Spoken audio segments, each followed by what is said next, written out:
for creating such a beautiful, beautiful place. Congratulations to all our wonderful team at Virgin Galactic for 17 years of hard work to get us this far. All right, let's go to astrophysicist Jacco van Loon, who joins us from Kiel in the United Kingdom. Jacco, clearly Richard Branson was thrilled at his flight, and of course we're all very excited that it was successful and safe. How significant of a moment is this, that this flight was a success today? Yeah, exactly. I mean, it's been 60 years since the first astronauts, Yuri Gagarin, and the Americans actually first did something similar to Richard Branson, which is just a hop, just going up and coming down again when Yuri Gagarin actually went in orbit. So this is usually significant because for a very long time it was thought that space tourism would be the next thing, and so it's been decades until now finally it's going to happen. Many people have already bought tickets, and with this test flight having succeeded, I'm guessing that next year they will be sending tourists into space in this kind of spaceship. So it can accommodate 6 tourists and then 2 pilots. This was obviously a test, so they also do a little bit of research to see how people respond to this. And Richard Branson, of course, wanted to know what the experience would be like, not just because he himself always wanted to go into space and he's an adventurer, but also because he wants to know what it would be like for tourists to go into space.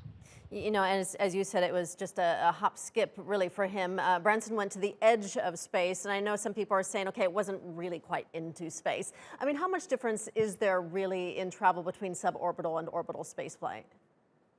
Very little. In terms of the experience, nothing really insignificant. Obviously, if you want to go in orbit, you have to go a little bit higher, otherwise the friction will just drag you down too much.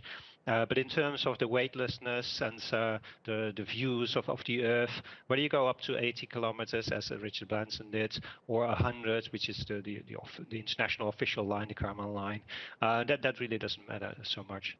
But what's going to be exciting is that although you might disagree with all these wealthy people buying tickets to go into space, they actually will experience these views of the Earth that all astronauts say are really very special, and it makes you really feel much more responsible for taking care of the Earth.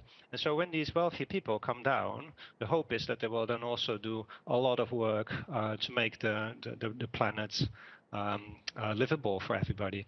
We're not going to live in space. We're going to continue to live on Earth. Yeah, certainly. So the other billionaire going into space soon is Jeff Bezos. I know that he will actually go higher in his trip up into space in just over a week's time. How much higher will he go, and what do you know about what the Bezos flight will look like?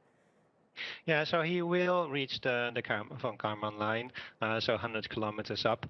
He will be sitting on top of a rocket, so that's sort of the traditional view that many people have of astronauts, and that's why, in this sense, what Virgin Galactic have done is very novel. They've been experimenting with this for a while to take a rocket first up to about 15 kilometers, which is sort of the highest that normal commercial flights would operate with an airplane, and then only launch from there on and land like the space shuttle in the past. But the space shuttle was, of course, launched from the Earth with rockets. And Jeff Bezos will basically do a sort of a traditional flight on top of a rocket and land with parachutes, like we've seen a lot before. All right, well, that will certainly be quite a bit different than what we saw today, and that space flight will be taking place in 9 days. Jacco van Loon, thank you so much.